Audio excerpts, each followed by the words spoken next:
La vie moderne est comme un marché plein de voix qui crient en même temps. Tout le monde veut ton attention, tout le monde veut ton énergie. Et si tu n'apprends pas à filtrer le bruit, tu finis épuisé, confus et vide. Tu cours après tout, tu accumules des choses dont tu n'as pas besoin. Tu te mêles à des discussions sans valeur et quand un problème survient, tu le vois comme une punition au lieu de le comprendre comme une opportunité de croissance. C'est ainsi que le chaos te rattrape, petit à petit, sans que tu t'en rendes compte, jusqu'à ce que tu perdes ton centre. Le stoïcisme, loin d'être un ensemble de phrases anciennes, est une discipline pratique, presque comme un bouclier que tu peux porter dans la vie quotidienne. Il ne te dit pas de fuir le bruit, mais d'apprendre à rester calme au milieu de celui-ci. Il te rappelle que tu ne contrôles pas les vagues, mais bien ton gouvernail. Que la paix ne se trouve pas en accumulant plus, mais en lâchant ce qui est inutile. Que le silence n'est pas vide, mais un refuge pour organiser l'esprit et voir clairement ce qui compte vraiment. Aujourd'hui, plus que jamais, nous avons besoin de cette approche. Non pas pour devenir froid ou distant, mais pour vivre avec intention, pour cesser de réagir comme des marionnettes et commencer à choisir fermement. La force n'est pas dans l'apparence, mais dans la résistance sans perdre son calme, dans la construction de limites claires et dans la protection de ce qui donne un sens à notre vie. Dans cette vidéo, tu découvriras 9 leçons stoïciennes que tu peux appliquer dès aujourd'hui. Ce sont des pratiques simples, mais puissantes, qui t'aideront à retrouver l'équilibre, à cesser de perdre de l'énergie dans ce qui ne compte pas et à trouver la clarté même au milieu du chaos. Reste jusqu'à la fin, car chaque conseil sera une étape pour que tu cesses de survivre dans la tempête et commences à naviguer avec détermination et beaucoup d'efficacité. 1. Débarrasse-toi de ce dont tu n'as pas besoin. Pense à quelqu'un qui essaie de traverser un désert en portant un sac à dos plein de pierres.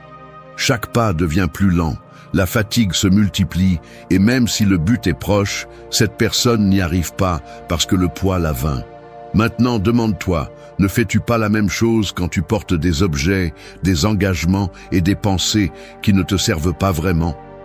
La vie moderne nous a appris à accumuler, comme si la quantité de choses que nous possédons déterminait notre valeur. Nous gardons des objets que nous n'utilisons pas, nous acceptons des engagements qui ne nous concernent pas, nous maintenons des relations qui nous enlèvent plus qu'elles ne nous apportent. Et pendant ce temps, le fardeau nous vole de l'énergie, de la clarté et du temps. Le stoïcisme nous enseigne qu'une grande partie de notre souffrance naît de l'inutile que nous décidons de conserver. Marc Aurèle a écrit que l'essentiel dans la vie est très peu, mais dans ce peu se trouve tout ce dont nous avons vraiment besoin. L'esprit humain, cependant, a tendance à croire qu'il manque toujours quelque chose, que nous devons courir après plus pour nous sentir complets. Cette illusion nous transforme en esclaves d'objets, d'apparences, d'attentes étrangères. Se libérer de ce dont on n'a pas besoin ne signifie pas renoncer à tout, mais apprendre à distinguer clairement ce qui te construit de ce qui te lie seulement. C'est observer avec honnêteté tes routines, tes espaces, tes liens et te demander « Cela me donne-t-il la paix ou me vole-t-il de l'énergie ?»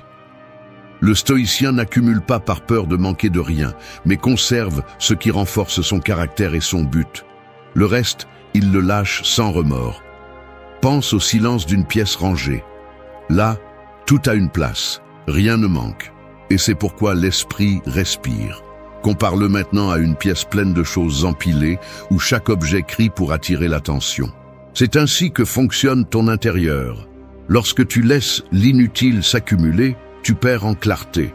Quand tu nettoies et ranges, tu trouves la tranquillité. Pratiquer ce principe est un acte de discipline. Tu peux commencer par revoir tes biens et lâcher ce que tu n'as pas utilisé depuis des années. Fais de même avec les engagements sociaux que tu ne respectes que par habitude, avec les habitudes qui drainent ton énergie et avec les relations qui ne sont plus réciproques. Chaque fois que tu lâches quelque chose, tu te rends compte que tu n'en avais pas vraiment besoin, autant que tu le pensais. Et le plus important, tu ressens la légèreté d'avancer avec moins de poids. La valeur de cette pratique ne réside pas seulement dans le matériel, mais aussi dans le mental. Apprendre à lâcher des pensées répétitives, des ressentiments anciens et des préoccupations que tu ne peux pas contrôler est l'une des formes de libération les plus profondes. Le stoïcisme insiste pour rappeler la dichotomie du contrôle. Si cela ne dépend pas de toi, il n'a pas de sens de le porter. Et chaque fois que tu le lâches, ton pas devient plus ferme, ton esprit plus clair et ta vie plus légère. Celui qui s'accroche à l'inutile perd de la force dans l'essentiel. C'est pourquoi se débarrasser de ce dont tu n'as pas besoin n'est pas un sacrifice. C'est une stratégie pour vivre avec plus d'équilibre et de clarté. Tu n'as pas besoin de 10 chemins, juste un qui a du sens. 2. Arrête de courir après tout. Un chien qui court après sa propre queue ne l'atteint jamais. Il tourne sans arrêt, s'épuise, mais finit au même endroit. C'est exactement ce qui arrive à l'être humain lorsqu'il vit en poursuivant tout ce qui bouge autour de lui. Tu cours après la reconnaissance, l'argent, l'acceptation, une bonheur qui semble toujours être ailleurs. Le résultat est l'épuisement, le vide et la frustration, car plus tu cours, plus ce que tu cherches s'éloigne. Et si tu t'arrêtes un moment, tu découvres que beaucoup de ce que tu poursuivais n'avait en réalité aucune valeur, que c'était seulement du bruit déguisé en objectif. Le stoïcisme nous apprend à distinguer ce qui a de la valeur de ce qui ne fait que nous épuiser. Il nous rappelle que tu ne peux pas tout contrôler, et tu ne devrais pas essayer. Poursuivre tout, c'est tout perdre, car celui qui se disperse dans 1000 directions n'avance dans aucune. Marc Aurèle a écrit que la vie de l'homme est gaspillée lorsqu'il ne sait pas où diriger son esprit. Aujourd'hui, cette phrase est plus pertinente que jamais. Nous ouvrons les yeux chaque matin et le monde nous bombarde déjà avec 1000 choses à faire, à voir, à acheter, à prétendre. Si tu ne décides pas fermement où mettre ton énergie, le monde la consommera pour toi. Arrêter de courir après tout n'est pas de la passivité, c'est de l'intelligence. C'est choisir clairement ce qui ajoute à ta vie et lâcher ce qui ne fait que te tirer vers le bas. C'est comprendre que tu n'as pas besoin d'être partout, de dire oui à chaque invitation, ni d'accepter chaque proposition qui arrive entre tes mains. C'est reconnaître que même le succès, quand tu le poursuis comme une obsession, devient une. Tu peux commencer par quelque chose d'aussi simple que de revoir ta liste de tâches quotidiennes. Demande-toi, qu'est-ce qui est vraiment important pour moi dans tout cela? Qu'est-ce qui contribue à ma paix, à mon but, à ma croissance? Tu découvriras que la plupart sont des engagements imposés, des distractions qui ne font que te voler de l'énergie. Lâche-les. Pratique l'art de dire non avec fermeté. Protège ton attention comme si c'était ton plus grand trésor, parce que c'est le cas. Cela s'applique aussi à tes pensées. L'esprit court après des scénarios imaginaires, des soucis futurs, des souvenirs du passé. Ce va-et-vient constant épuise plus que n'importe quel travail physique. Le stoïcisme enseigne à revenir au présent, à lâcher les courses mentales qui ne mènent nulle part. Quand tu apprends à concentrer ton énergie sur ce qui dépend de toi, tu fais l'expérience d'une liberté que le monde moderne ignore. Arrêter de courir après tout ne signifie pas arrêter d'avancer. Cela signifie se déplacer avec stratégie, avec clarté, avec intention. Celui qui court après tout n'arrive nulle part. Celui qui choisit calmement où aller arrive avec assurance. Et la vie ne récompense pas celui qui court le plus, mais celui qui sait où il marche avec détermination et confiance en lui-même pour toujours savoir où aller. 3. Considère chaque difficulté comme un entraînement. Le rocher le plus dur ne se forme pas dans le calme, mais sous des siècles de pression. Le diamant ne naît pas à la surface, mais dans les profondeurs où le feu et le poids le transforment.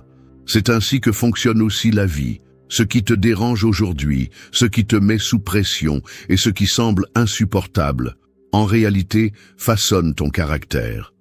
L'erreur courante est de croire que les difficultés sont des ennemis à éviter, alors qu'en réalité, elles sont le terrain d'entraînement le plus précieux que tu as. Le stoïcisme insiste clairement sur ce point. Les épreuves n'arrivent pas pour te démolir, elles arrivent pour t'entraîner. Épictète enseignait que l'important n'est pas ce qui se passe, mais comment tu y fais face. Chaque obstacle est neutre jusqu'à ce que ton interprétation le transforme en punition ou en entraînement. Si tu le prends comme un malheur, tu te noies dans les plaintes. Si tu le comprends comme une pratique, tu te renforces à chaque coup. Ce choix est entre tes mains. Nous vivons à une époque obsédée par le confort. Nous voulons des raccourcis. Nous cherchons des solutions rapides. Nous fuyons tout ce qui est inconfortable. Mais le confort n'a jamais renforcé personne. Le muscle grandit avec la résistance. L'esprit s'élargit avec les défis et l'esprit ne s'élève que lorsqu'il traverse l'épreuve. Les difficultés auxquelles tu fais face ne sont pas des malédictions. Ce sont des opportunités que la vie met devant toi pour que tu puisses grandir. Considère chaque défi comme s'il s'agissait d'un poids dans une salle de sport invisible.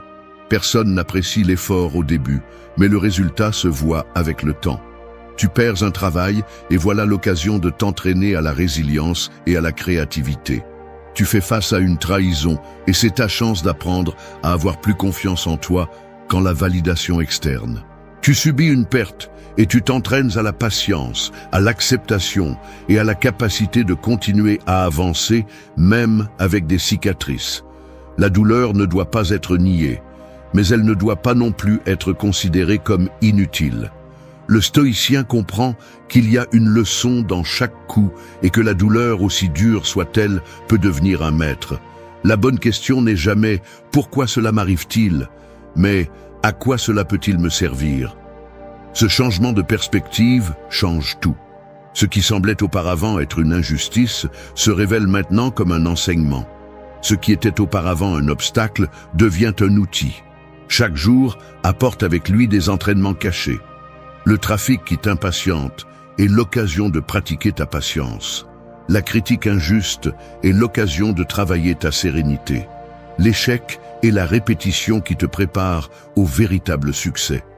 Si tu apprends à voir les choses sous cet angle, ta vie cesse de se sentir comme un champ de bataille hostile et commence à être un terrain d'entraînement qui renforce ton esprit et ton âme. Au final, la vie ne consiste pas à éviter les coups, mais à t'entraîner avec eux jusqu'à ce que rien d'extérieur n'ait le pouvoir de te démolir. La pression qui te pèse aujourd'hui est la même qui peut te transformer en quelqu'un de plus fort, de plus clair et de plus ferme. Et alors que beaucoup se brisent sous le poids, tu peux apprendre à l'utiliser comme la force qui façonne ton caractère. 4. Fais du silence ton refuge. Le bruit du monde ressemble à un essaim d'abeilles qui tourne autour de ta tête. Des bourdonnements partout, impossibles à ignorer, qui finissent par voler ta tranquillité et ton énergie. Aujourd'hui, cet essaim est fait de notifications, de conversations vides, d'opinions étrangères et de distractions constantes. Si tu n'apprends pas à t'éloigner, ton esprit reste pris dans un tourbillon qui ne s'arrête jamais. En revanche, lorsque tu choisis le silence, l'essaim disparaît et tu découvres que la sérénité n'était pas à l'extérieur. Elle a toujours été en toi, attendant d'être entendue. Le stoïcisme comprenait le silence comme un espace de pouvoir, non de faiblesse. Marc Aurèle, dans ses méditations, écrivait que la tranquillité vient de l'ordre de l'âme, non du fait de crier plus fort que les autres. Aujourd'hui, il semble que c'est le contraire. On valorise celui qui parle sans arrêt, celui qui a une opinion sur tout, celui qui remplit les vides avec du bruit. Mais la vérité est que le silence révèle plus de force que 1000 mots. Celui qui maîtrise le silence montre qu'il n'a pas besoin de s'exhiber pour se sentir fort, qu'il ne dépend pas de l'approbation constante pour confirmer sa valeur. Faire du silence un refuge ne signifie pas s'isoler complètement du monde. Cela signifie choisir quand et comment ouvrir de l'espace pour t'écouter toi-même. Le bruit extérieur peut te tromper, mais ton intérieur ne ment jamais. Dans le silence, tu reconnais ce que tu ressens vraiment, ce que tu as besoin d'ajuster et vers où tu veux aller. Sans silence, tu vis en pilote automatique, réagissant à tout sans direction. Avec le silence, tu commences à décider clairement. Ce principe peut être appliqué de manière très concrète. Tu peux commencer la journée sans allumer ton téléphone, en t'offrant quelques minutes de calme avant de faire face au tourbillon. Tu peux terminer la journée avec un espace de réflexion où tu passes en revue ce que tu as fait et ce que tu veux améliorer. Tu peux t'entraîner à répondre avec des pauses au lieu d'impulsions, en laissant le silence filtrer tes mots avant de les lancer. Chaque geste de silence devient un acte de discipline qui renforce ton esprit. Le silence fonctionne aussi comme une protection. Il y a des conversations qui ne méritent pas ton énergie, des discussions qui cherchent seulement à t'entraîner dans le chaos, des provocations qui se nourrissent de ta réaction. Là, le silence est un bouclier. Tu n'as pas besoin de prouver quoi que ce soit, tu n'as pas à donner d'explication à tout. Se taire n'est pas se rendre, c'est décider que ta paix vaut plus que le besoin de gagner une discussion. Le silence devient alors un refuge qui te maintient en contrôle, même lorsque le monde s'attend à ce que tu exploses. Mais ta force ne se mesure pas à combien tu réponds, mais à combien tu choisis de ne pas laisser ce bruit entrer dans ton esprit.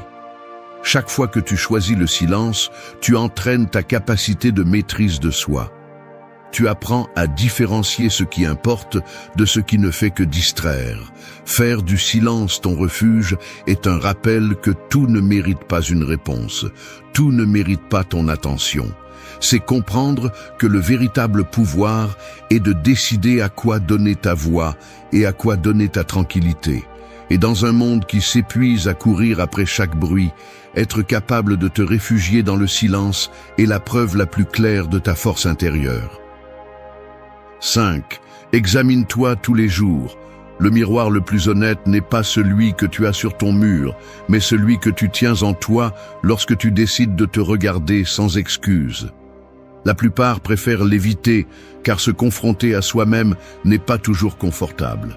Cependant, la véritable croissance commence à cet instant où tu acceptes d'observer tes défauts, de reconnaître tes progrès et de décider quels ajustements faire.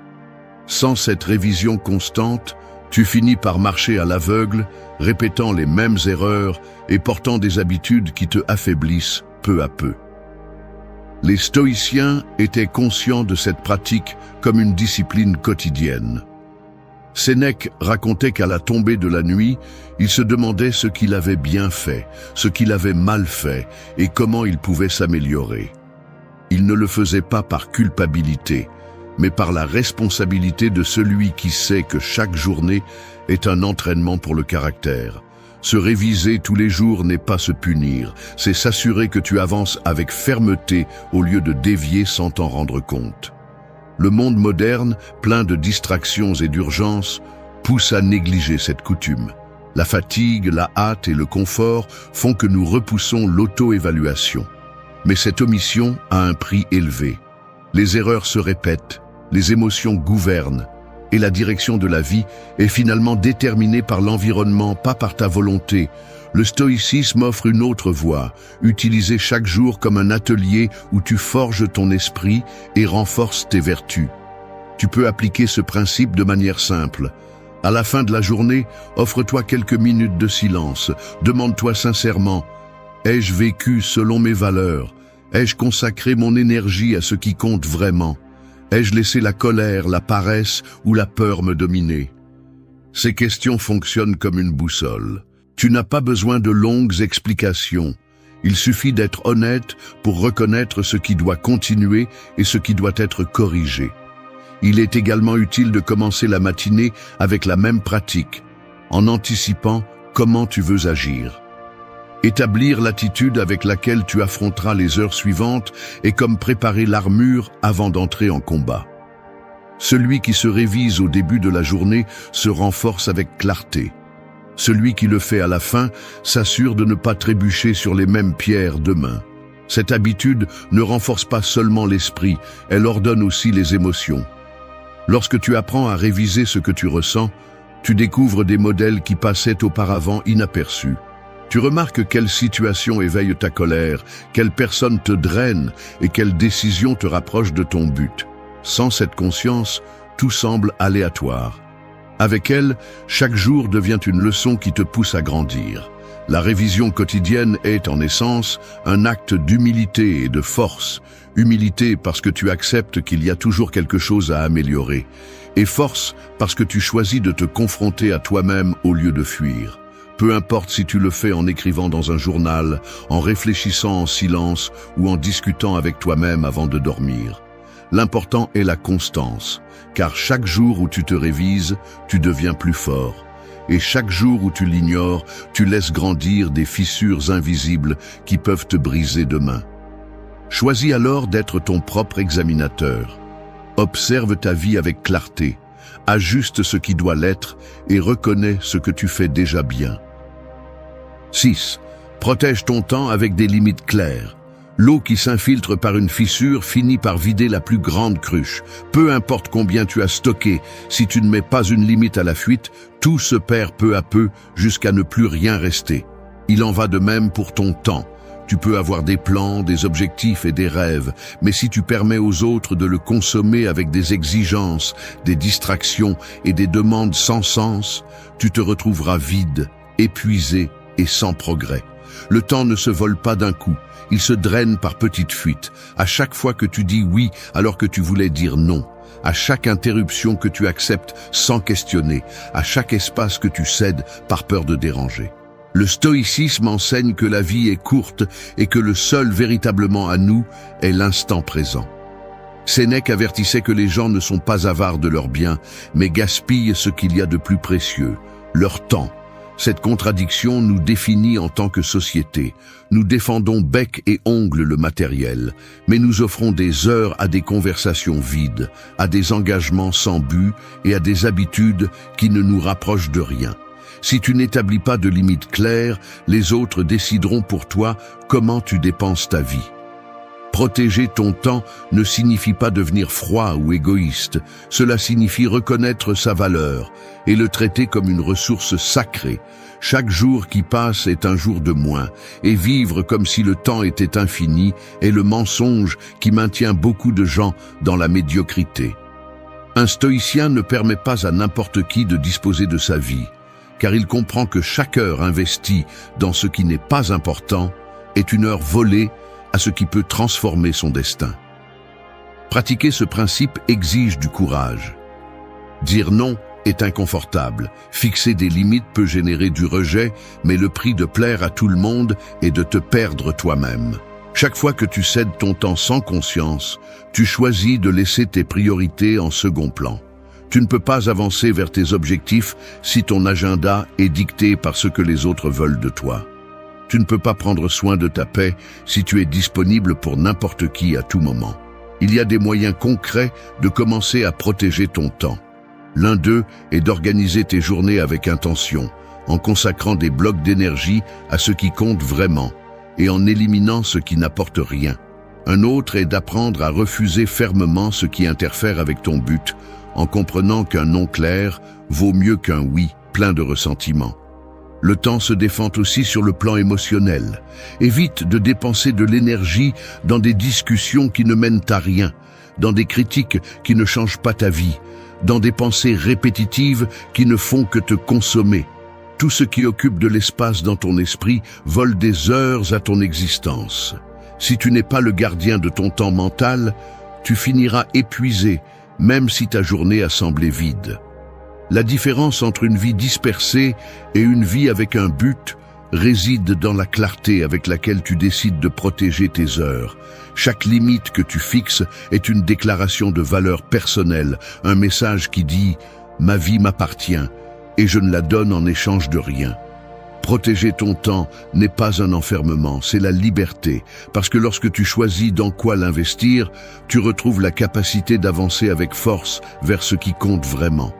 Et dans un monde où tout le monde veut ton attention, ton énergie et tes heures, l'acte le plus révolutionnaire est celui-ci, tracer une limite ferme et se rappeler que la seule chose que tu ne pourras jamais récupérer est le temps que tu as laissé filer. 7. Célèbre ce que vous avez déjà. La personne qui voit toujours le verre à moitié vide se condamne à vivre avec soif, même si en réalité elle ne manque jamais d'eau. Le désir de plus, lorsqu'il n'est pas contrôlé, est comme une fissure au fond du verre. Peu importe combien vous essayez de le remplir, il ne se sent jamais complet. C'est ainsi que vit une grande partie de l'humanité, courant après ce qui manque, aveuglé par ce qui est déjà présent. Et dans cet état d'insatisfaction constante, ils oublient de célébrer ce qu'ils ont maintenant, ce qui les soutient déjà, ce qui fait déjà partie de leur réalisation et de leur vie. Le stoïcisme enseigne que la gratitude n'est pas un luxe, c'est une discipline. Marc Aurèle écrivait que se réveiller et voir la lumière du jour était déjà une raison suffisante pour être reconnaissant. Sénèque insistait sur le fait que désirer moins, c'est posséder plus, car la véritable richesse réside dans la capacité à apprécier ce que l'on a, et non dans l'accumulation de ce qui ne sera jamais suffisant. La gratitude n'est pas passivité.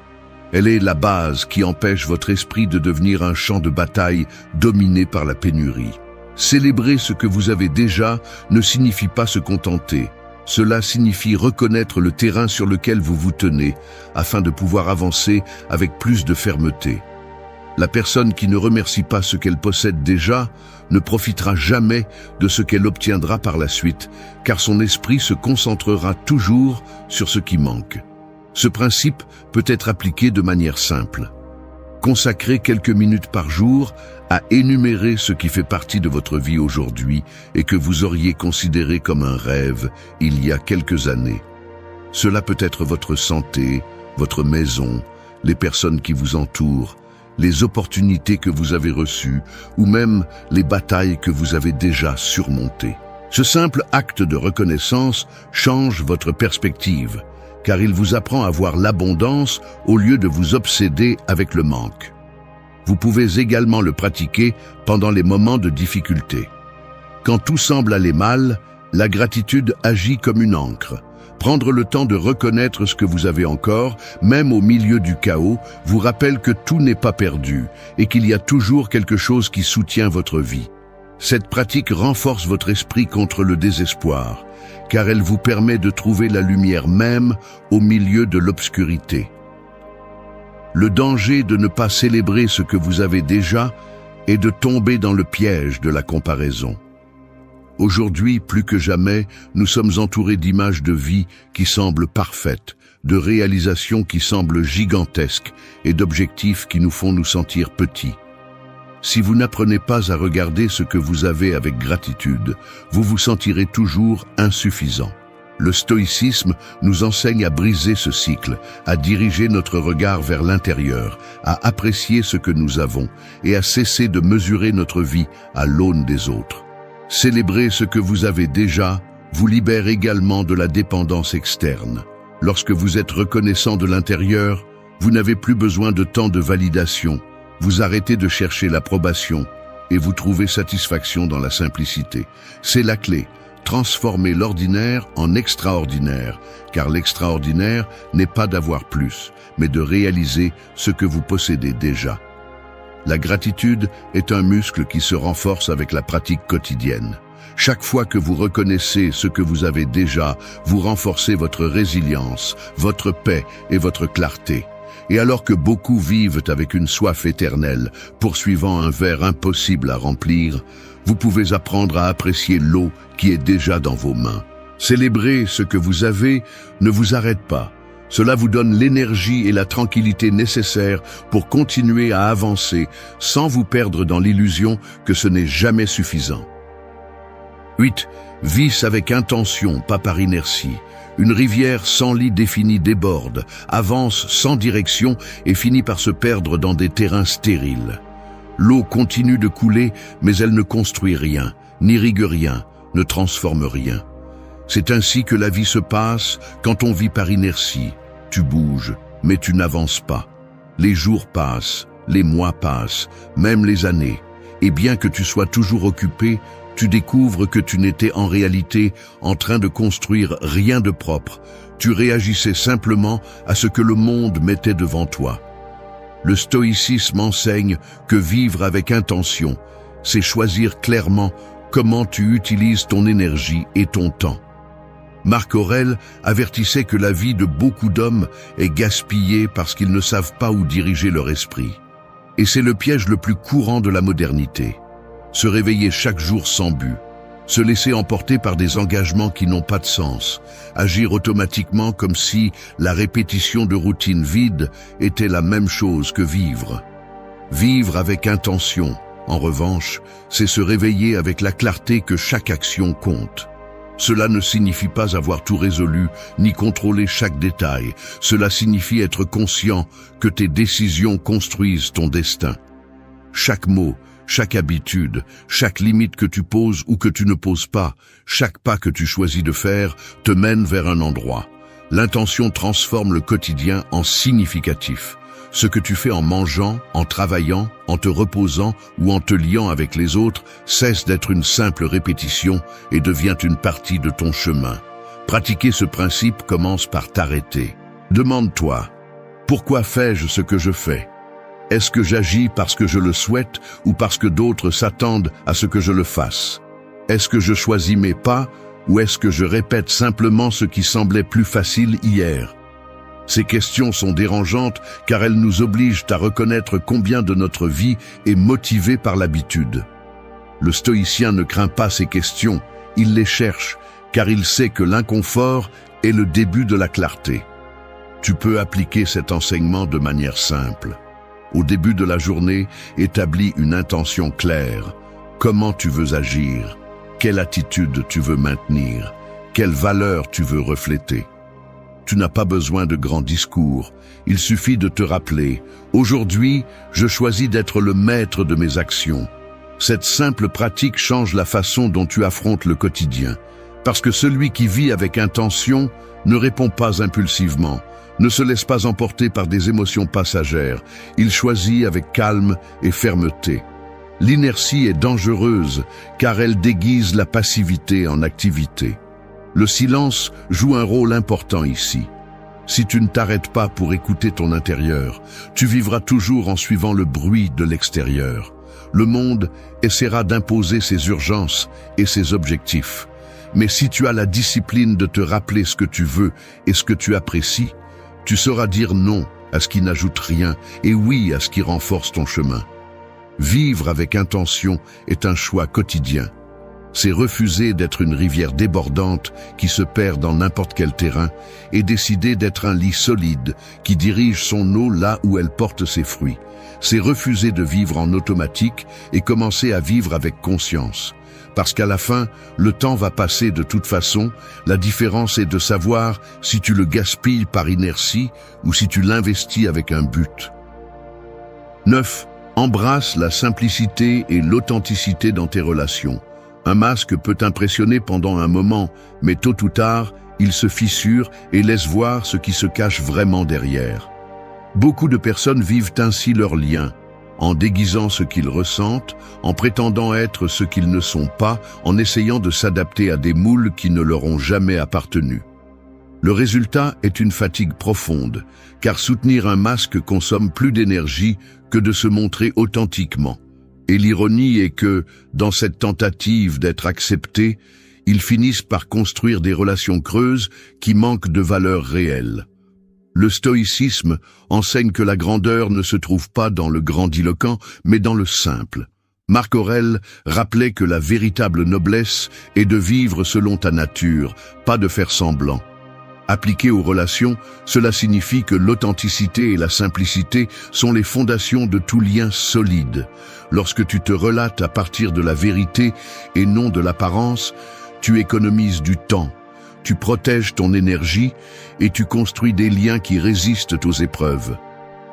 La société actuelle encourage le contraire. Elle nous pousse à montrer une version éditée de nous-mêmes, à rivaliser pour l'attention, à mesurer la valeur des personnes par ce qu'elles semblent avoir ou montrer. Mais l'artificiel ne dure jamais. L'authenticité, en revanche, peut déranger certains, mais attire ceux qui sont vraiment prêts à marcher à tes côtés sans condition. Le stoïcien comprend qu'il vaut mieux avoir peu de liens authentiques que de s'entourer d'une foule vide. Tu peux pratiquer ce principe avec des actions concrètes. Commence par simplifier tes relations, en éliminant les jeux d'apparence. Dis ce que tu penses sans fioritures inutiles. Exprime ce que tu ressens clairement et écoute sans avoir besoin de répondre immédiatement. Cela transforme déjà la qualité de tes liens. De plus, ose lâcher les connexions qui n'existent que par obligation ou habitude, car ce sont celles qui drainent ton énergie sans rien apporter. L'authenticité exige aussi du courage, car cela signifie te montrer avec tes lumières et tes ombres. Il ne s'agit pas de tout exposer, mais de ne pas vivre en faisant semblant. Celui qui embrasse la simplicité ne complique pas l'évident, ne promet pas ce qu'il ne tiendra pas, ne se cache pas derrière des mots vides. Le bénéfice de vivre de cette manière est énorme. Tu gagnes en calme parce que tu n'as plus à soutenir un personnage. Tu récupères de l'énergie parce que tu n'investis pas dans les apparences. Et surtout, tu trouves la paix en sachant que ceux qui restent à tes côtés le font pour qui tu es, pas pour ce que tu sembles être. Cela te donne la liberté, car tu peux te concentrer sur ta croissance plutôt que sur l'impression que tu fais. Embrasser la simplicité et l'authenticité dans tes relations ne signifie pas avoir des liens parfaits.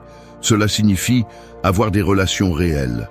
Et celles-ci, bien qu'elles soient peu nombreuses, sont celles qui te soutiennent dans les moments difficiles, qui célèbrent avec toi sans envie et qui restent lorsque le bruit extérieur disparaît. À la fin, ce qui est compliqué s'effondre, ce qui est authentique reste. Et si tu choisis de vivre à partir de cette vérité, tu découvriras que la simplicité n'est pas seulement suffisante. C'est la seule chose qui donne vraiment de la valeur à ta vie et c'est là que tu le comprendras. Un esprit faible se désintègre à la première tempête. Un esprit fort, en revanche, se trempe à chaque coup, comme l'acier forgé entre les flammes. La différence ne réside pas dans la chance, ni dans ce qui se passe là-bas. Elle réside dans ce que vous faites de ce qui se passe. Personne ne naît mentalement fort. Cette force se construit, s'entraîne, s'exige. Il ne s'agit pas de belles phrases ou de motivation vide. Il s'agit de caractère. Cette vidéo ne cherche pas à vous divertir.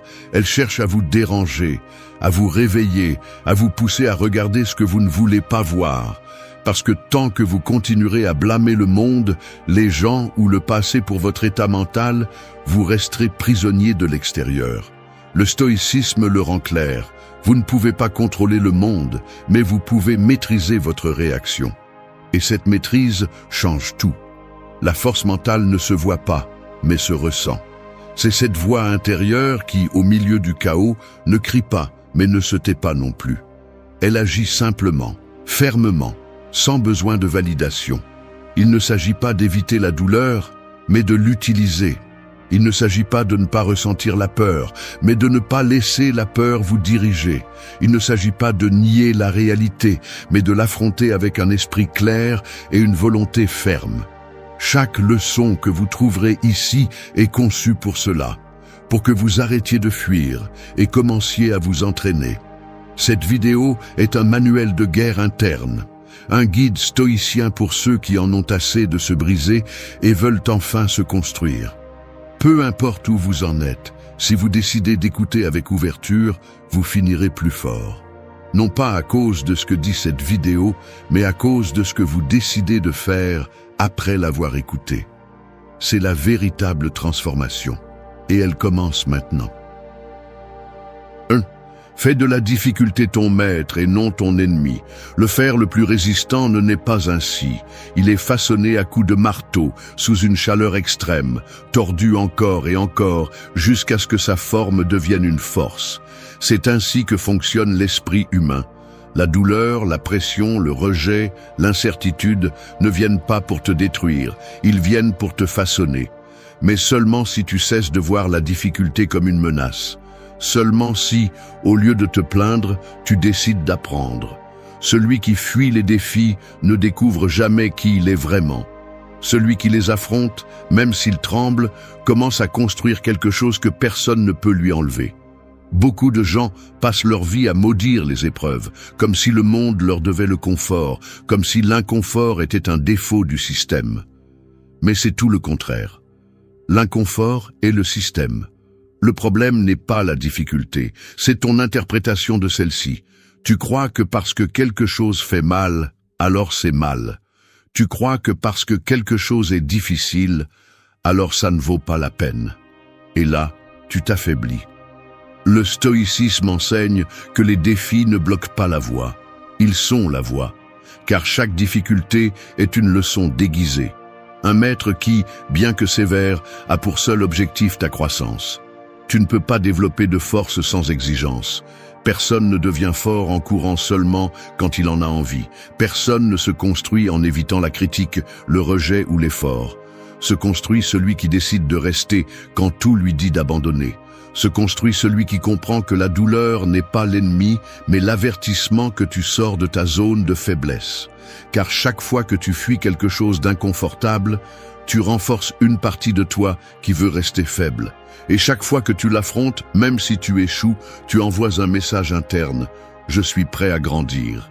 Sénèque disait que la difficulté renforce l'esprit comme le travail renforce le corps. Et il le savait par expérience, pas par théorie. Car vivre avec philosophie n'est pas répéter de jolies phrases, c'est appliquer de la discipline quand la vie devient rude. C'est ne pas avoir besoin que tout soit parfait pour rester ferme. C'est accepter que tu seras souvent fatigué, confus, désavantagé. Mais même là, tu peux répondre avec intégrité, avec concentration, avec courage. Et cela, même si le monde ne le voit pas, te rend dangereux pour la médiocrité. Tu n'as pas besoin de demander à la vie d'être plus facile. Tu as besoin de te demander à toi-même d'être plus fort. Et cette force commence quand tu cesses de voir les problèmes comme des obstacles et que tu commences à les voir comme des entraîneurs. Ils ne viennent pas pour te freiner, ils viennent pour te préparer. Ils ne viennent pas pour te blesser, ils viennent pour te montrer de quoi tu es fait. Certains s'effondrent face à une perte, d'autres se reconstruisent à partir de celle-ci. Certains sont paralysés par le rejet, d'autres le transforment en élan. Lequel vas-tu être? 2. Sois le gardien de ton esprit. Une forteresse peut être entourée de murs imposants, avoir les meilleures armes et des milliers de soldats, mais si l'ennemi parvient à entrer par négligence, tout est perdu de l'intérieur. C'est ainsi que fonctionne l'esprit. Tu peux avoir du talent, des opportunités, du savoir, mais si tu permets à n'importe quelle pensée d'entrer sans surveillance, tu es en danger. Ce que tu laisses entrer par habitude, par distraction ou par faiblesse, tôt ou tard, devient ce qui te contrôle. C'est pourquoi tu as besoin de devenir le gardien de ton esprit. Pas le spectateur, pas la victime, le gardien. À une époque où tout cherche ton attention, garder l'esprit clair n'est pas un hasard. C'est une tâche quotidienne, les informations inutiles, la comparaison constante, les opinions des autres, les peurs héritées, les blessures non soignées, tout se filtre si tu ne mets pas une limite claire. Celui qui ne sélectionne pas ce qu'il pense finit par être asservi par ce que les autres veulent qu'il pense. Celui qui ne remet pas en question ses pensées leur obéit sans savoir que beaucoup ne sont pas les siennes. Celui qui ne nettoie pas son esprit le remplit de bruit jusqu'à se confondre avec lui. Les stoïciens le comprenaient bien. Marc Aurèle disait que notre vie est ce que nos pensées en font. Cela signifie que l'esprit n'est pas un espace neutre, c'est un terrain fertile ou un champ de bataille selon la façon dont tu le traites. Si tu le négliges, les pensées négatives poussent comme des mauvaises herbes. Si tu le cultives avec attention, les pensées utiles prennent des racines solides. Et c'est ce qui change ta façon d'agir, de parler, de répondre, car personne ne peut vivre en paix si dans sa tête il y a la guerre. Devenir le gardien de ton esprit, c'est commencer à identifier ce qui t'affaiblit, ce qui te distrait, ce qui te vide. C'est arrêter de permettre que le dialogue interne soit dominé par la critique, la plainte, la culpabilité ou le doute. C'est apprendre à reconnaître que toutes les pensées ne méritent pas ton attention. Certaines veulent simplement te saboter. Un esprit fort n'est pas celui qui n'a pas de chaos, mais celui qui sait l'ordonner. Ce n'est pas celui qui élimine toutes les pensées négatives, mais celui qui ne leur donne pas de pouvoir. Ce n'est pas celui qui est toujours calme, mais celui qui ne se laisse pas emporter par le tourbillon. C'est pourquoi tu dois t'entraîner à te surveiller, pour ne pas laisser l'automatique prendre le contrôle, pour que chaque pensée qui franchit la porte de ta conscience ait à répondre à une seule question. Est-ce que cela me renforce ou m'affaiblit? car celui qui ne surveille pas son esprit devient son esclave, mais celui qui s'entraîne à le garder devient libre. Et seuls les libres peuvent construire leur chemin avec clarté. Seuls les libres peuvent agir sans chaînes internes. Sois ce gardien, et deviens l'esprit qui guide, pas l'esprit qui réagit. C'est là que commence la véritable force. 3. Mets toute ton énergie dans ce que tu peux contrôler. L'archer qui est obsédé par le vent oublie l'essentiel, sa précision, sa concentration, sa respiration. La vie ne s'arrête pas pour tes plaintes, ni pour ton anxiété de vouloir tout dominer. Et plus tu essaies de contrôler ce qui ne t'appartient pas, plus tu vas perdre d'énergie, plus tu vas accumuler de frustration, plus tu vas te sentir faible. La force mentale ne se construit pas avec un effort aveugle, mais avec une direction. Savoir sur quoi concentrer ton énergie est le premier acte de sagesse. Trop de personnes vivent piégées par ce que les autres pensent, par ce qui pourrait arriver, par ce qu'elles ne peuvent plus changer. Et cette usure ne produit pas de résultats, elle ne fait qu'alimenter la confusion. L'esprit se toxifie lorsque tu insistes pour vouloir changer l'extérieur avant de maîtriser l'intérieur. Le stoïcisme enseigne quelque chose de simple mais de puissant. Il y a des choses qui dépendent de toi et d'autres qui ne le font pas. Ta tâche n'est pas de forcer le monde à s'adapter, mais de t'adapter pour répondre avec clarté. Tu ne peux pas empêcher quelqu'un de te critiquer, mais tu peux décider de ne pas le prendre pour une vérité. Tu ne peux pas effacer le passé, mais tu peux agir avec fermeté dans le présent. Tu ne peux pas contrôler l'économie, le climat ou les décisions des autres, mais tu peux ajuster ton attitude, ta discipline, ta réaction. C'est déjà plus que suffisant. Et si tu te concentres vraiment sur cela, le reste perd beaucoup de son pouvoir. La force mentale se dilue lorsque tu vis en attendant que tout soit en ta faveur pour agir. Si tu n'es fort que lorsque tout est calme, alors tu n'es pas fort, tu es simplement à l'aise. Le véritable pouvoir apparaît lorsque, même avec du bruit à l'extérieur, tu as de l'ordre à l'intérieur.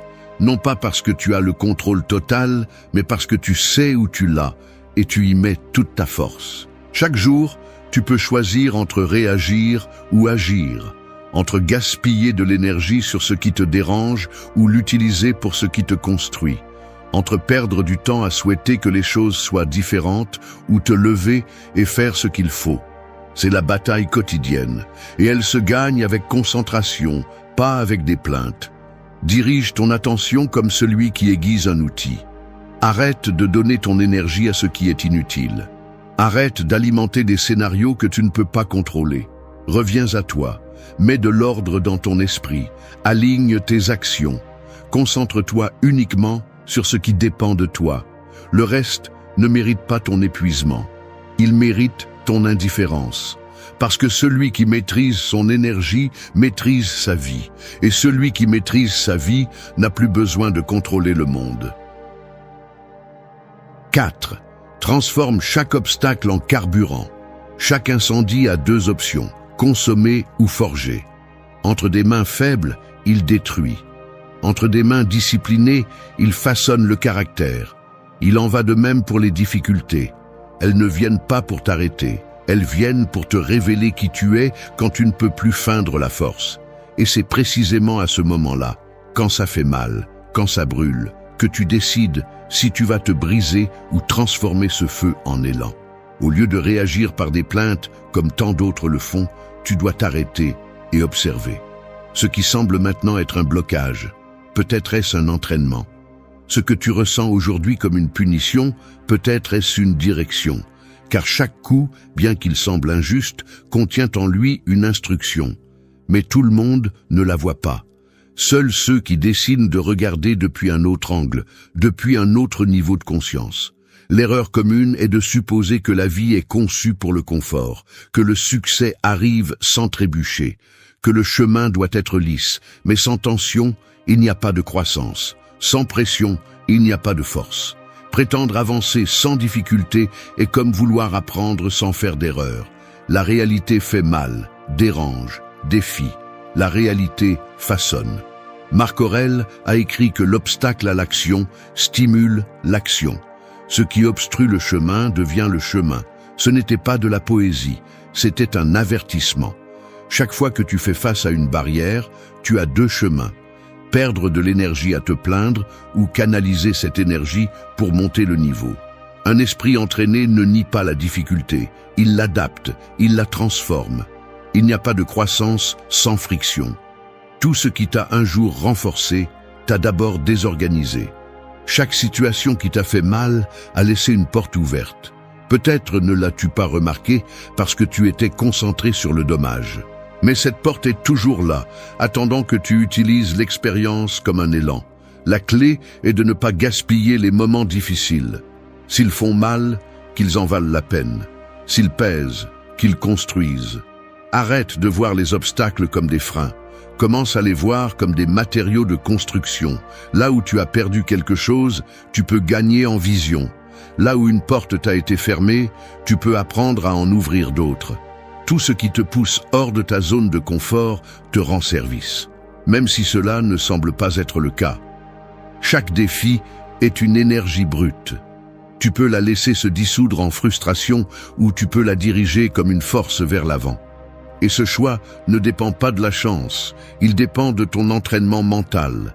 Ne te mets pas à lutter contre le mur, utilise-le pour monter plus haut. C'est ce que font ceux qui ne se brisent pas, c'est ce que font ceux qui se forgent. 5. Maîtrise tes émotions avant qu'elles ne décident pour toi. Une tempête en mer ne coule pas un bateau par la force du vent, mais par l'eau qui réussit à entrer. Les émotions fonctionnent de la même manière. Elles ne sont pas le problème en soi, mais plutôt ce que tu permets qu'elles fassent en toi. Si tu ne prends pas le contrôle, elles s'infiltrent, inondent, déforment. Et quand tu ne décides plus clairement, elles décident pour toi. Tu cries quand tu devrais te taire, tu fuis quand tu devrais résister, tu attaques quand il suffisait de respirer. La plupart des gens réagissent avant de penser. Ils se justifient en disant que c'est comme ça qu'ils sont, qu'ils ne peuvent pas l'éviter, que le moment les a dépassés. Mais la vérité est plus dure. Ce qui te domine est ce que tu n'as pas entraîné. Et si tes émotions t'emportent facilement, ce n'est pas parce que tu es faible, c'est parce que tu n'as pas pris le contrôle de ton monde intérieur. Le stoïcien ne supprime pas ce qu'il ressent, il l'observe. Il ne se laisse pas emporter par l'impulsion, il l'interroge. Il n'explose pas, il répond. Il est facile d'être rationnel quand rien ne te dérange. Le véritable entraînement a lieu lorsque tu es face au conflit, face au rejet, face à l'incertitude. Là où le sang se réchauffe et l'esprit s'obscurcit, c'est là que ta discipline émotionnelle est mise à l'épreuve. Car avoir des émotions est naturel, mais agir à partir d'elles sans filtre, c'est renoncer à la maîtrise de soi. Et sans maîtrise, tu deviens l'outil de tes impulsions. Ressentir de la peur, de la colère, de la tristesse ou de la frustration ne te rend pas inférieur. Mais permettre à ces émotions de conduire tes décisions, oui. Chaque fois que tu choisis à partir de la colère, tu cèdes du pouvoir. Chaque fois que tu décides à partir du désespoir, tu nourris le chaos. Chaque fois que tu parles sans te contrôler, tu laisses l'extérieur dicter ton comportement. C'est l'opposé de la force. C'est vivre à la merci de l'environnement. Te maîtriser n'est pas te réprimer, c'est reconnaître ce que tu ressens sans lui donner le gouvernail. C'est te dire à toi-même « cela m'affecte, mais cela ne va pas décider pour moi ». Parce que tu n'es pas l'émotion. Tu es celui qui l'observe, tu es celui qui décide comment agir après l'avoir ressenti. Et cela te donne un avantage. Un esprit qui peut se calmer au milieu du feu n'est plus l'esclave de rien. Tu ne peux pas contrôler ce que tu ressens, mais tu peux décider de ce que tu fais avec ce que tu ressens. C'est le point de basculement. C'est là que commence la maturité émotionnelle. C'est là que se construit le caractère. Parce que celui qui gouverne son monde intérieur devient invincible à l'extérieur, et il n'a pas besoin de le crier. On le remarque à sa façon d'être présent, dans son silence ferme, dans sa capacité à agir sans se perdre. Maîtriser tes émotions, c'est maîtriser ton destin. Tout le reste n'est que ruine déguisée en réaction. 6. Vis en te rappelant que le temps est limité. Chaque seconde qui passe ne se récupère pas, il n'attend pas. Il ne demande pas si tu es prêt, et pourtant, beaucoup vivent comme si le temps était éternel, comme si chaque jour pouvait se répéter sans conséquence. La vérité est autre, tout se termine, et le plus grave n'est pas de mourir, c'est de vivre comme si cela n'avait pas d'importance. Car celui qui oublie que le temps est fini, le gaspille sans culpabilité. Et quand il veut réagir, il est déjà trop tard. Il n'y a pas de ressource plus précieuse que le temps, mais c'est la première que l'on donne sans réfléchir. Tu le donnes à ceux qui ne le méritent pas. Tu le consacres à des distractions qui ne te construisent pas.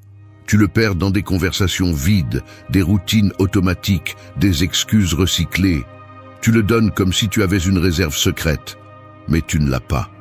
Et cette inconscience est ce qui affaiblit ta vie. Non pas parce que tu vis peu, mais parce que tu vis sans objectif. Marc Aurèle se répétait chaque jour que cela pourrait être son dernier. Non pas pour vivre dans la peur, mais pour vivre avec intention. Car lorsque tu te rappelles que le temps ne t'appartient pas, tu cesses d'agir par inertie. Tu cesses de dire « demain ». Tu cesses de rester dans des lieux qui ne te nourrissent pas. Tu cesses de tolérer ce qui épuise. Et tu commences à agir avec urgence, avec vérité, avec direction. Tu n'as pas besoin d'accélérer ta vie. Tu as besoin de la réveiller.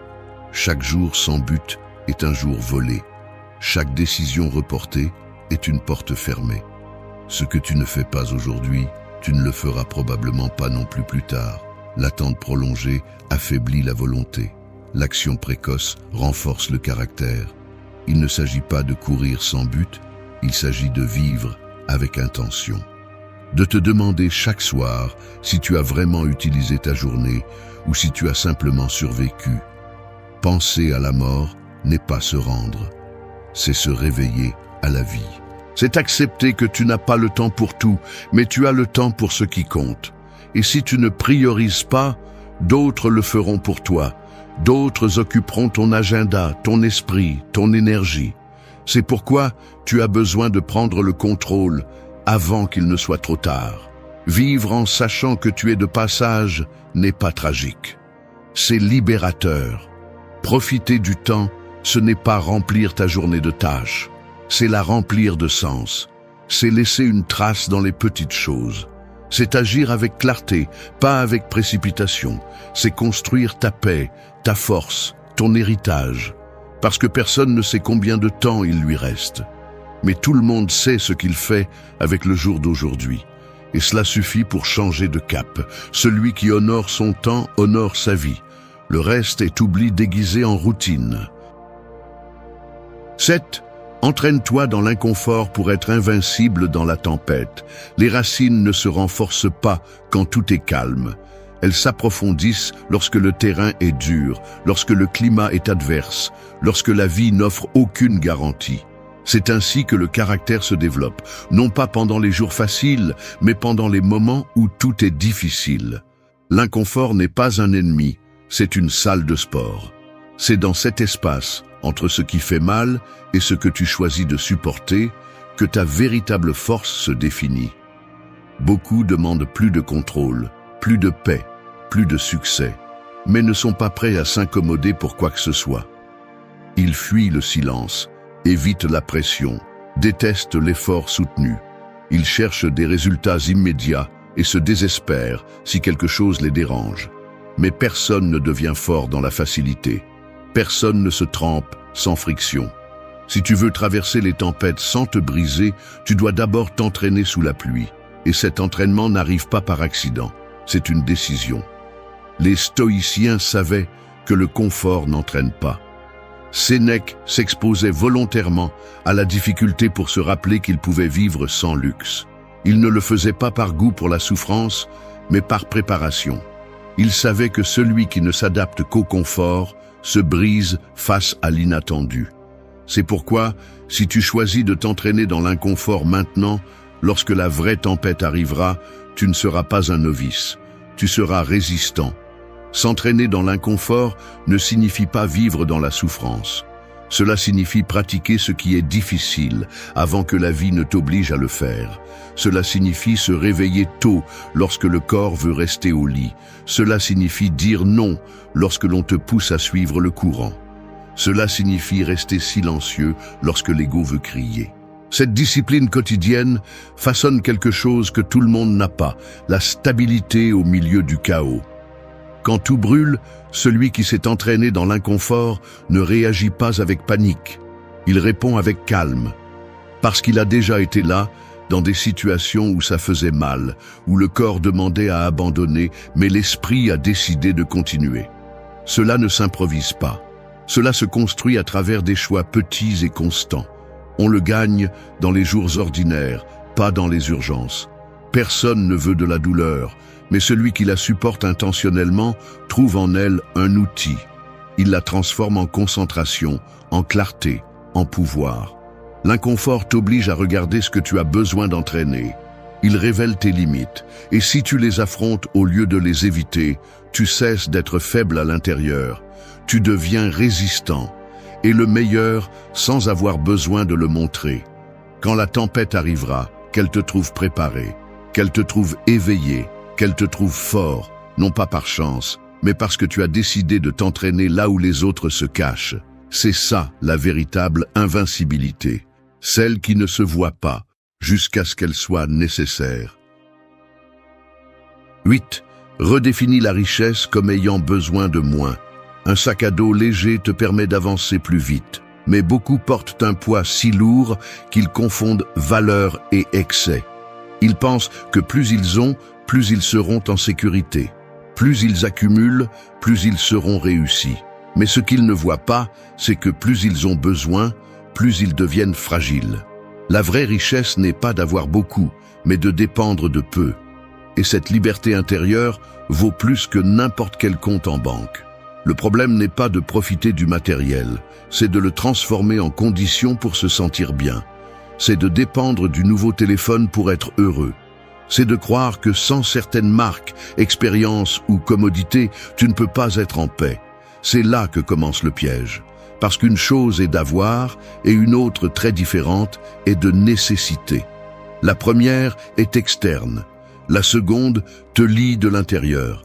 Et tout ce qui te lie te retire du pouvoir.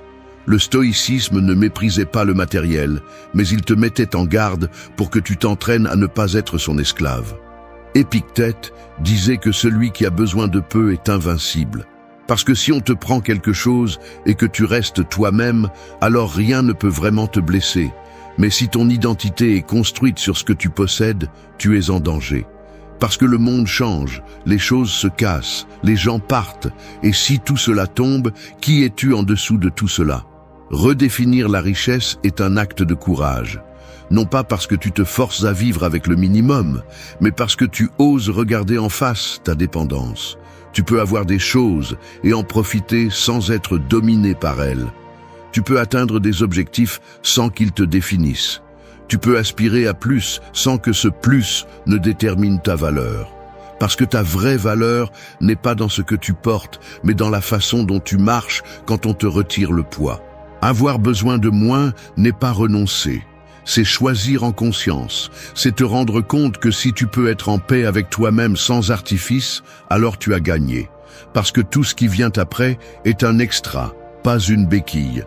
Et si le monde devient instable, tu restes ferme, parce que ta stabilité ne dépend pas d'un objet, d'une relation ou d'une circonstance.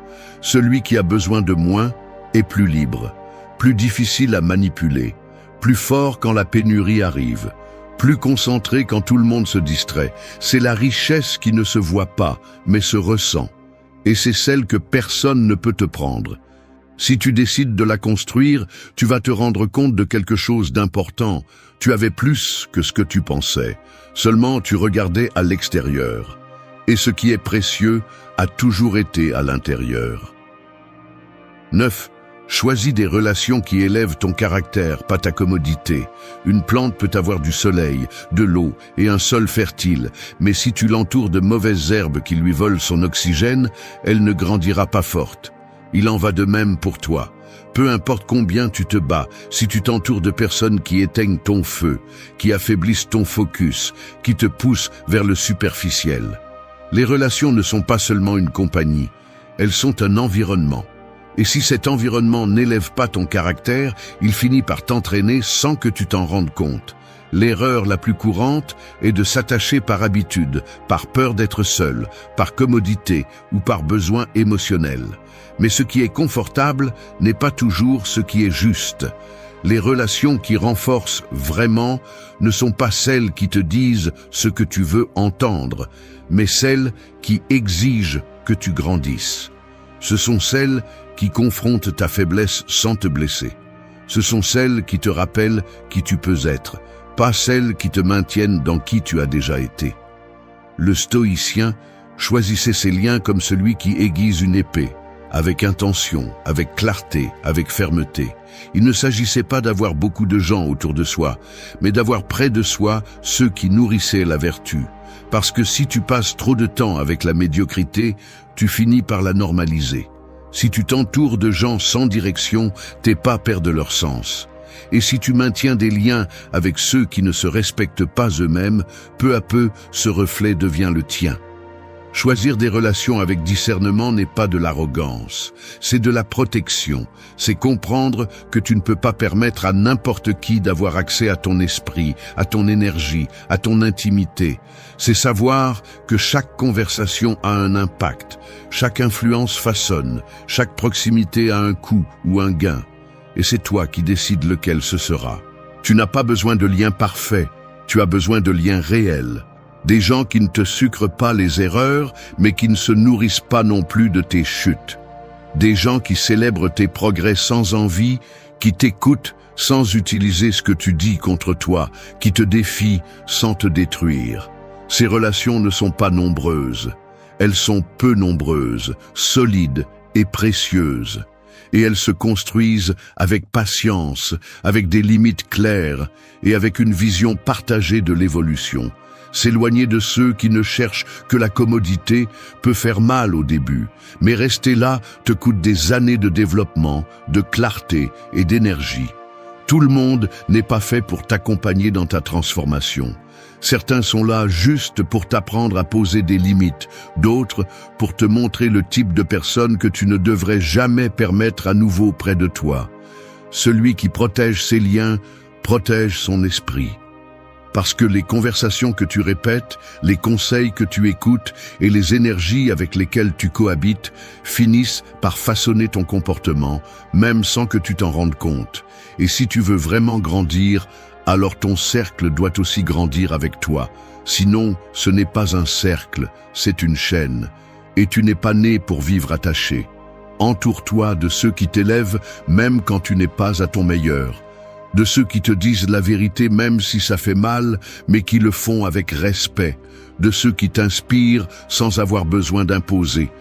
Parce qu'une bonne relation n'est pas celle qui te divertit, c'est celle qui te pousse. Et quand ton environnement est aligné avec ta croissance, avancer cesse d'être une lutte solitaire et devient une marche ferme vers ta meilleure version. 10. Vis chaque jour avec l'intensité du premier et l'urgence du dernier. Un feu qui commence brûle avec force. Un feu qui s'éteint lance aussi sa dernière étincelle avec fureur. Aux deux extrémités, il y a de la vie pure, de l'énergie totale, un don sans calcul. Mais au milieu, où la routine prend le contrôle de l'esprit, beaucoup se refroidissent, s'éteignent, oublient de vivre. Ils commencent des projets avec enthousiasme et les abandonnent avec indifférence. Ils se réveillent sans envie, se déplacent sans intention, répètent les jours comme s'ils avaient une éternité garantie. Et ils ne l'ont pas. La plupart survivent à leur semaine comme si la vie était en pause. Comme si ce moment meilleur pour commencer à prendre soin de soi, pour parler clairement, pour changer ce qui pèse, allait arriver. Mais ce moment n'arrive pas. Parce que personne ne le provoque, parce que tout est reporté. Et l'urgent, qui est de vivre avec présence et décision, est enterré sous le trivial. Les stoïciens comprenaient que la vie ne se mesure pas en années, mais en comment tu utilises tes jours. Marc Aurèle avertissait que chaque matin devait être vécu comme si c'était le dernier. Non pas comme une tragédie, mais comme une opportunité qui ne peut être gaspillée. Si c'était ton premier jour, tu regarderais tout avec faim, avec émerveillement, avec force. Si c'était le dernier, tu le ferais avec dévouement, sans peur du jugement, sans retenue. Alors pourquoi vis-tu comme si cela n'avait pas d'importance? Tu es ici aujourd'hui, pas hier, pas demain. Et tout ce que tu as vraiment, c'est ce moment. Peu importe ce que tu as fait ou ce qu'il te reste à faire. Ce qui compte, c'est comment tu décides d'agir aujourd'hui. Parce que chaque jour qui passe sans intention est un jour qui ne revient pas. Et quand tu regarderas en arrière, tu ne te souviendras pas des jours faciles. Tu te souviendras des jours que tu as vécus de tout ton cœur. N'attends pas d'avoir une crise pour valoriser ton temps. Tu n'as pas besoin d'une perte pour te réveiller. Tu sais déjà ce qui se passe quand tu vis sans direction. Tu sais déjà combien il est douloureux de reporter ce qui est important. Alors, fais-le différemment. Vise avec intensité, mais pas avec anxiété. Vise avec urgence, mais pas avec désespoir. Vise en sachant que cet instant peut être le premier d'une nouvelle étape ou le dernier que tu as. Si tu comprenais vraiment qu'il ne se répète pas, tu l'embrasserais avec plus de force. Tu te déplacerais avec plus de détermination. Tu lâcherais ce qui n'ajoute pas. Tu pardonnerais sans fierté. Tu dirais ce que tu ressens sans filtre. Et tu agirais à partir de qui tu es, pas de qui le monde attend. C'est l'intensité de ceux qui se réveillent. C'est l'urgence de ceux qui ne veulent plus reporter l'essentiel.